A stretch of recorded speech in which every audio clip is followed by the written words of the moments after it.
Hello welcome और welcome back to channel simplified science. हमारा class 10th chemistry का chapter number 1 चल रहा था जिसका नाम है केमिकल रिएक्शंस एंड इक्वेशंस। हमने चैप्टर के बारे में इंट्रोडक्शन पढ़ी, उसके कुछ कैरेक्टरिस्टिक्स पढ़े, केमिकल रिएक्शन और केमिकल रिएक्शन के कैरेक्टरिस्टिक्स हो चुके हैं। बैलेंसिंग था नेक्स्ट टॉपिक और उसके बाद हमने टाइप्स ऑफ केमिकल रिएक्शन शुरू करा कर, जिसमें टोटल 5 टाइप की केमिकल रिएक्शन है। सबसे पहले हमारे पास आती है combination reaction, then decomposition, displacement, double displacement and last oxidation and reduction reaction, जिसको रिडॉक्स रिएक्शन भी बोलते हैं। कल 3 रिएक्शन डिस्कस हो चुकी थी, आज 4th रिएक्शन है double displacement reaction.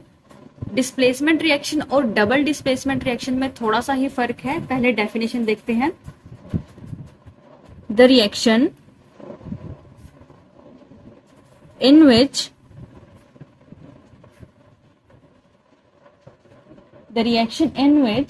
two compounds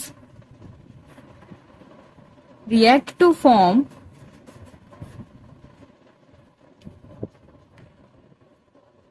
other two compounds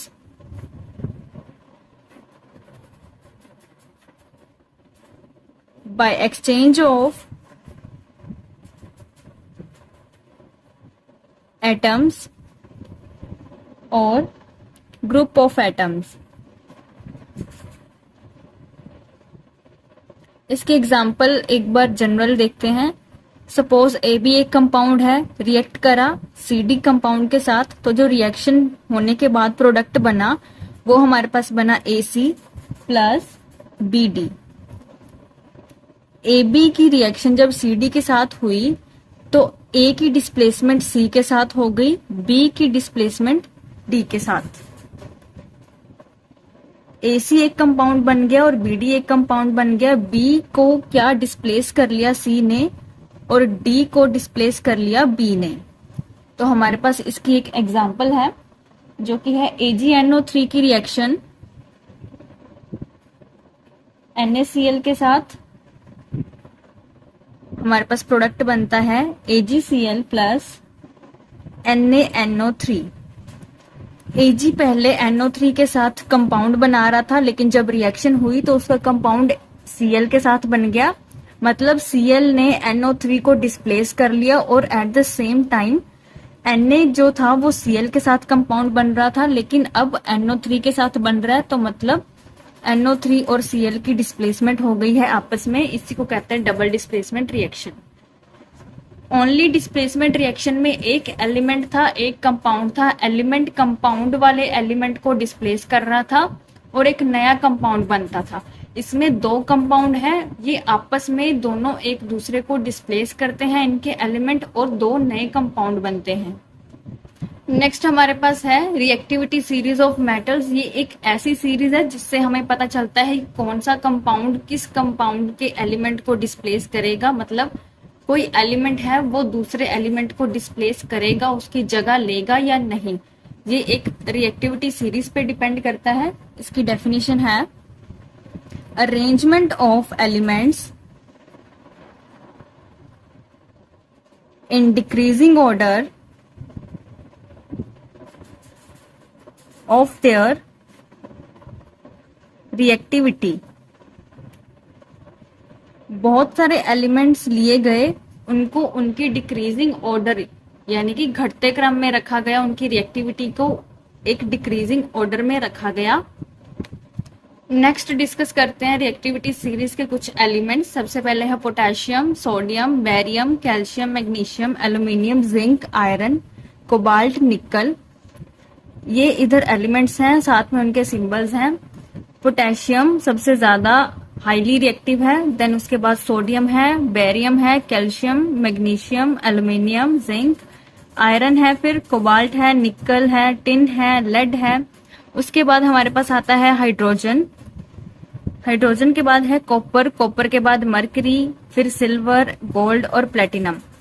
ऊपर वाले जो एलिमेंट्स हैं वो हाईली रिएक्टिव यानी कि मोर रिएक्टिव मेटल्स हैं हाइड्रोजन से, और उसके नीचे वाले जो हैं वो लेस रिएक्टिव हैं। इस तरह से रिएक्टिविटी डिक्रीज होती है। ये है उसका डिक्रीजिंग ऑर्डर। डिक्रीजिंग ऑर्डर है रिएक्टिविटी का। Reactivity of metals or elements इस रिएक्टिविटी सीरीज के बेस पे हम बता सकते हैं कि कौन सा एलिमेंट किसको डिस्प्लेस करेगा या नहीं। अब जैसे हमारे पास है जिंक और आयरन। जिंक जो है वो आयरन से ऊपर है और आयरन जो है वो कम रिएक्टिव है, हम देख सकते हैं, क्योंकि जिंक आयरन से ऊपर है और आयरन नीचे है। नीचे की तरफ जाएंगे तो रिएक्टिविटी कम हो जाती है, तो आयरन जो है वो जिंक को कभी डिस्प्लेस नहीं कर पाएगा, लेकिन जिंक आयरन को डिस्प्लेस कर सकता है क्योंकि वो मोर रिएक्टिव है आयरन से। नेक्स्ट इसकी दो एग्जांपल्स देखते हैं। फर्स्ट रिएक्शन हमारे पास है जिंक प्लस कॉपर सल्फेट की रिएक्शन। तो हमें पता है कि जिंक जो है वो कॉपर से ज्यादा रिएक्टिव है, हाईली रिएक्टिव मेटल है, वो कॉपर को डिस्प्लेस कर सकता है बहुत इजीली। तो इसका प्रोडक्ट हमारे पास क्या बनेगा, जिंक सल्फेट प्लस कॉपर, मतलब ZnSO4 प्लस कॉपर बनेगा। अब नेक्स्ट रिएक्शन है कॉपर की जिंक सल्फेट के साथ। जिंक जो है वो कॉपर सल्फेट में से कॉपर को डिस्प्लेस कर सकता है, लेकिन copper being less reactive metal than zinc, ये उसको डिस्प्लेस नहीं कर सकता क्योंकि जिंक जो है वो कॉपर से ऊपर आता है, वो हाईली रिएक्टिव है, but copper is not more reactive than zinc, तो ये डिस्प्लेस नहीं करेगा, so no reaction. Next reaction हमारे पास है कॉपर प्लस सिल्वर नाइट्रेट की। कॉपर जो है वो सिल्वर से ज्यादा रिएक्टिव है, तो इसकी रिएक्शन हो सकती है। तो हमारे पास प्रोडक्ट में बनेगा कॉपर नाइट्रेट, CuNO3 ट्वाइस, साथ में Ag आ जाएगा। बैलेंस कर देते हैं। नेक्स्ट हमारे पास है सिल्वर की रिएक्शन कॉपर नाइट्रेट के साथ। अब हमें पता है कि जो कॉपर है वो ज्यादा रिएक्टिव है सिल्वर से। Silver being less reactive metal, वो कॉपर को डिस्प्लेस नहीं कर पाएगा, तो इसकी नो रिएक्शन होगी। From this we conclude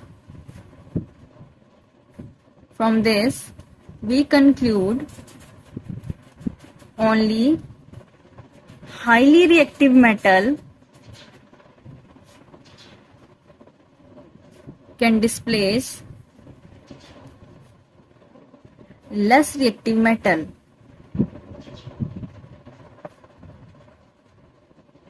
मतलब हमें अब रिएक्टिविटी सीरीज से ये पता चल चुका है कि कौन सा एलिमेंट या कौन सा मेटल है जो दूसरे एलिमेंट या मेटल को डिस्प्लेस करेगा। ऐसे ही कोई भी मेटल किसी को डिस्प्लेस नहीं कर सकता। नेक्स्ट हमारे पास है last type, oxidation and reduction reaction, जिसको रिडॉक्स रिएक्शन बोलते हैं। सबसे पहले बात करते हैं ऑक्सीडेशन की। इसकी दो डेफिनेशंस हैं। पहली तो है गेन ऑक्सीजन और लूज हाइड्रोजन, मतलब ये ऑक्सीजन गेन करता है या फिर हाइड्रोजन को लॉस करता है। दूसरी जो टाइप है इसकी डेफिनेशन वो है इलेक्ट्रॉनिक कंसेप्ट के बेस पे, जिसमें ये लॉस ऑफ इलेक्ट्रॉन्स होते हैं। इसमें मतलब ये इलेक्ट्रॉन्स अपने जो है वो किसी और को दे देता है। ऑक्सीडेशन की दो हमारे पास डेफिनेशन है। एक तो है गेन ऑफ ऑक्सीजन और लॉस ऑफ हाइड्रोजन, दूसरी है लॉस ऑफ इलेक्ट्रॉन्स। ये ऑक्सीडेशन है। उसके बाद है oxidizing agent, substance which get reduced act as oxidizing agent। जो सब्सटेंस खुद रिड्यूस होता है वो ऑक्सीडाइजिंग एजेंट होता है। अब रिड्यूस क्या है वो आगे आएगा, तो एक बार इसको आगे के लिए छोड़ देते हैं। इसकी हमारे पास एग्जाम्पल देखते हैं। एग्जाम्पल है हमारे पास सबसे पहली डेफिनेशन के अकॉर्डिंग, मैग्नीशियम को लिया, उसकी रिएक्शन करवाई in the presence of oxygen, हमारे पास बन गया 2 मोल्स ऑफ MgO। यहाँ पे मैग्नीशियम था जिसके पास ऑक्सीजन नहीं था, यहाँ पे मैग्नीशियम है जिसके पास ऑक्सीजन है। मतलब अब मैग्नीशियम ने ऑक्सीजन को गेन कर लिया है, यानी कि उसमें एडिशन ऑफ ऑक्सीजन हो चुका है, तो मतलब मैग्नीशियम की क्या हो गई है, ऑक्सीडेशन। तो ये हमारे पास ऑक्सीडेशन रिएक्शन है जिसमें मैग्नीशियम ने ऑक्सीजन को गेन करा है। नेक्स्ट इलेक्ट्रॉनिक कंसेप्ट के बेस पे हमारे पास है, जब सोडियम मेटल को ऑक्सीडाइज करा तो उसने एक इलेक्ट्रॉन लूज कर दिया। जब सोडियम मेटल को ऑक्सीडाइज करा तो उसने एक इलेक्ट्रॉन लूज कर दिया, तो ये भी हमारे पास ऑक्सीडेशन की ही दूसरी डेफिनेशन की है। जब कोई मेटल इलेक्ट्रॉन लूज कर देता है तो उसकी ऑक्सीडेशन हो जाती है। नेक्स्ट हमारे पास है रिडक्शन और रिड्यूसिंग एजेंट। ये बिल्कुल ही ऑपोजिट है ऑक्सीडेशन और ऑक्सीडाइजिंग एजेंट के। ऑक्सीडेशन में हमारे पास था गेन ऑक्सीजन और लॉस हाइड्रोजन। इसका उल्टा कर दो, लॉस ऑक्सीजन और गेन हाइड्रोजन। उसमें ऑक्सीजन गेन हो रही थी, इसमें ऑक्सीजन लॉस हो रही है। उसमें हाइड्रोजन लॉस हो रही थी, इसमें हाइड्रोजन गेन हो रही है। उसमें था loss of electron, electronic concept के अकॉर्डिंग। इसका उल्टा ऑपोजिट कर दो, इसमें है gain of electron. Oxidizing agent में था वो सब्सटेंस जो खुद रिड्यूस होता है, वो ऑक्सीडाइजिंग एजेंट है। रिड्यूसिंग एजेंट में है वो सब्सटेंस जो खुद ऑक्सीडाइज होता है। substance which get oxidized act as reducing agent।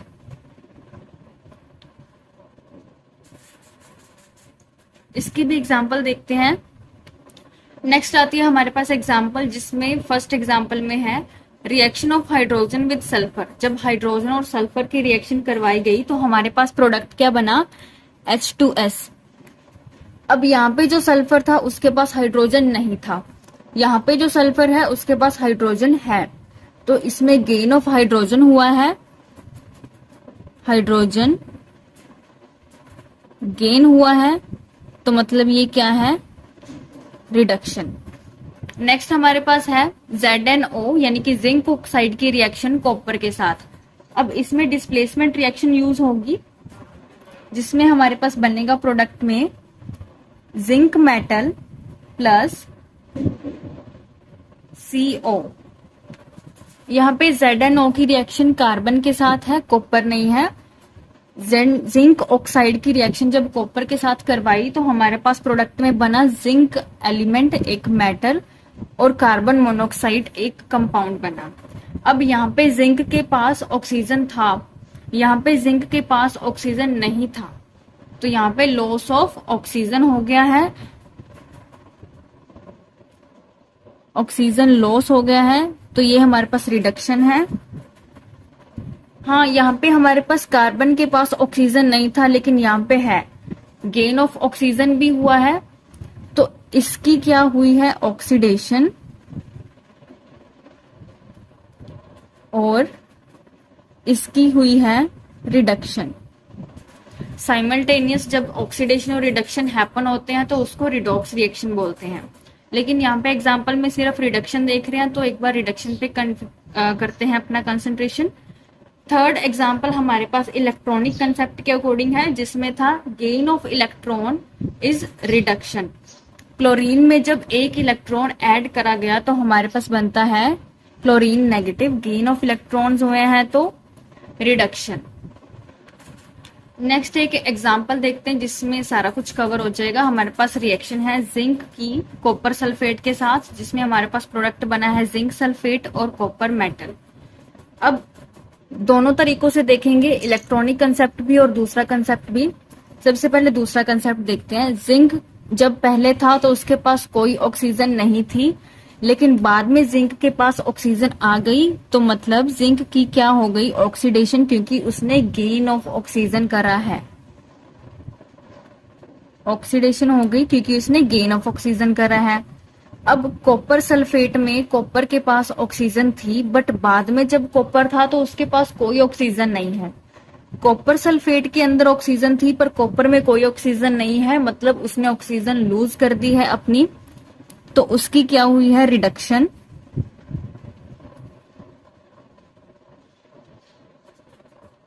अब जो सब्सटेंस है जिसकी ऑक्सीडेशन हुई है, जिस सब्सटेंस की ऑक्सीडेशन हुई है वो होता है रिड्यूसिंग एजेंट,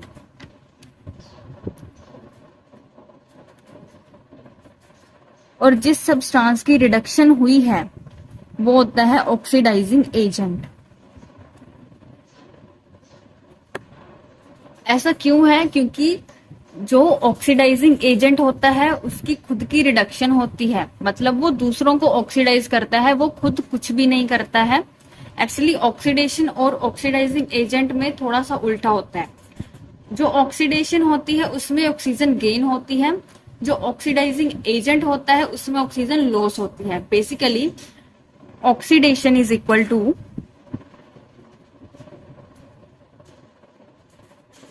रिड्यूसिंग एजेंट, मतलब जिसकी ऑक्सीडेशन हुई है वो रिड्यूसिंग एजेंट है, जिसकी रिडक्शन हुई है वो ऑक्सीडाइजिंग एजेंट है।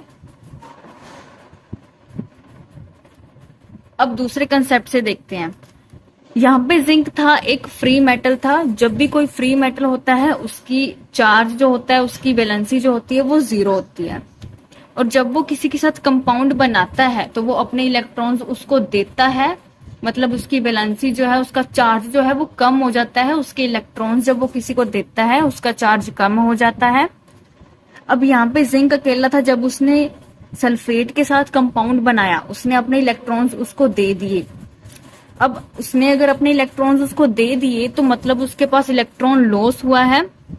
इलेक्ट्रॉन लॉस हुआ है तो मतलब उसकी ऑक्सीडेशन हुई है। अब यहाँ पे कॉपर सल्फेट था। जब कोई चीज, कोई एलिमेंट या मेटल कंपाउंड फॉर्म में होता है तो उसकी वैलेंसी कम होती है एज कंपेयर टू, मतलब उसका जो चार्ज है वो कम होता है एज कंपेयर टू जब वो अपनी फ्री स्टेट में होता है, जब वो किसी के साथ कंपाउंड नहीं बना रहा होता। यहाँ पे उसके पास इलेक्ट्रॉन्स कम है क्योंकि उसने अपने इलेक्ट्रॉन्स सल्फेट को दिए हुए हैं कंपाउंड बनाने के लिए।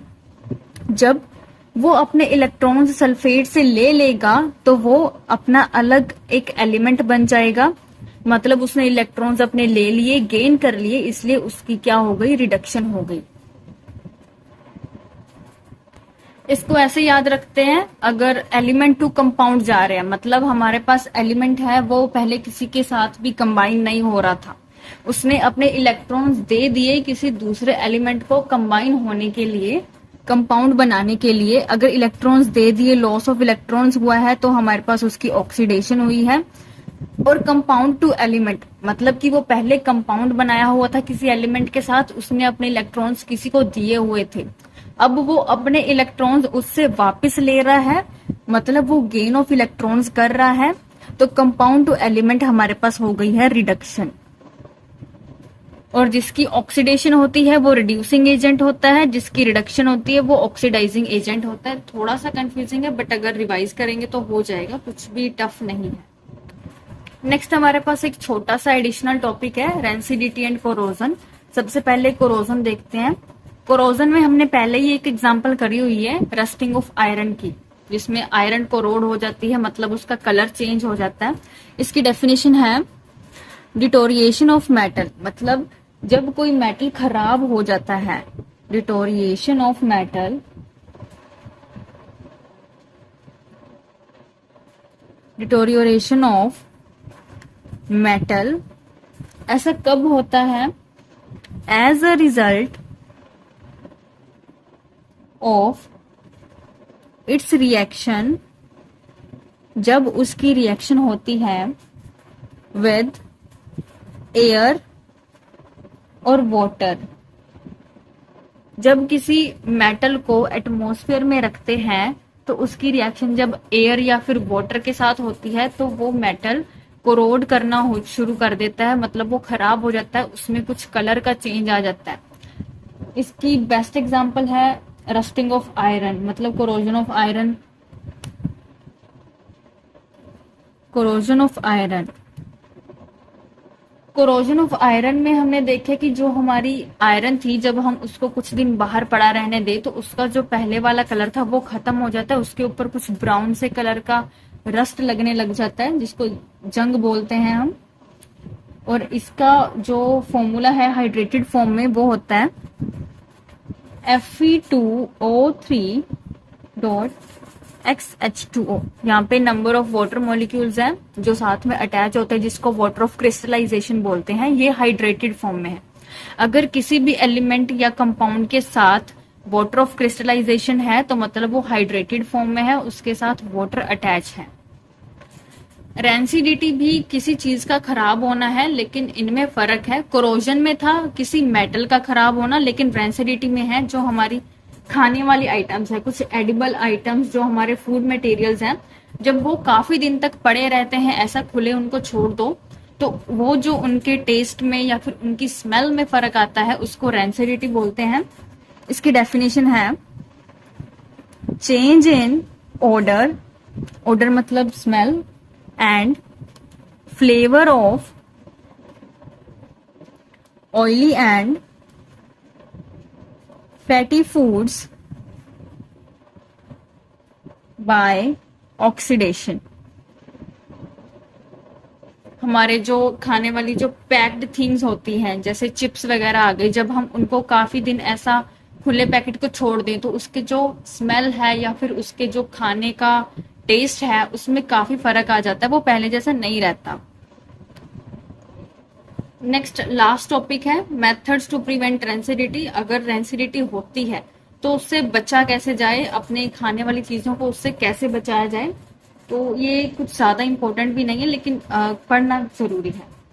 सबसे पहला है by adding antioxidants, by adding antioxidants. अगर हम अपने खाने वाली चीजों में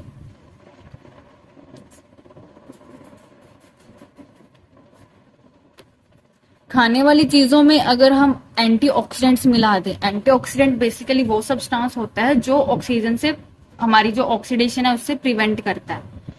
अगर ऑक्सीडेशन हो रही है तो मतलब वो चीज खराब हो जाएगी, लेकिन अगर उसमें एंटीऑक्सीडेंट डाल देंगे तो उसकी ऑक्सीडेशन नहीं होगी और वो चीज खराब नहीं होगी। मतलब उसकी ऑक्सीडेशन नहीं होगी तो ऑब्वियस सी बात है उसमें कोई भी स्मेल चेंज या फिर टेस्ट का चेंज नहीं आएगा। नेक्स्ट है by keeping in air tight containers.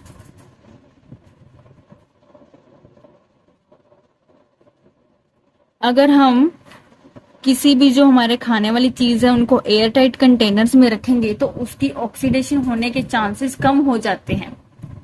मतलब जितनी स्पीड से पहले ऑक्सीडेशन होगी उतनी अब कम स्पीड से होगी, ऑक्सीडेशन होने में टाइम लगेगा और वो काफी लंबे टाइम तक चल सकता है। नेक्स्ट है बाय वैक्यूम पैकिंग। जैसा हमने देखे कि हमारी जो फूड आइटम्स होती हैं, अगर हम अपनी फूड आइटम्स को बिना ऑक्सीजन के पैक करें, मतलब फैक्ट्रीज में कुछ मशीन्स होती हैं जिसमें वैक्यूम पैकिंग होती है, मतलब हमारी जो खाने वाली आइटम है उसमें ऑक्सीजन ना आए, उस पैकेट में ऑक्सीजन रिमूव हो जाए, बिना किसी ऑक्सीजन के वो पैक हो, या फिर जो पैक्ड फूड है उसमें नाइट्रोजन गैस फिल कर दी जाती है ताकि उसकी ऑक्सीडेशन ना हो। हमारी जो चिप्स के पैकेट्स आते हैं उनमें भी नाइट्रोजन गैस फिल्ड होती है जिससे उनकी ऑक्सीडेशन नहीं होती अगर वो बंद है अच्छे से। तो इसका क्वेश्चन भी आता है why nitrogen gas is filled in packed chips. जो पैक्ड चिप्स होती है उनमें नाइट्रोजन गैस क्यों फिल करी जाती है? क्योंकि नाइट्रोजन गैस अगर फिल करेंगे तो उसकी ऑक्सीडेशन नहीं होगी, चिप्स की फूड की ऑक्सीडेशन नहीं होगी, उसमें रेंसिडिटी नहीं होगी और वो एडिबल टू ईट है। यहाँ पे हमारा चैप्टर खत्म होता है। रिवाइज करें, लाइक सब्सक्राइब एंड शेयर करें। Thank you.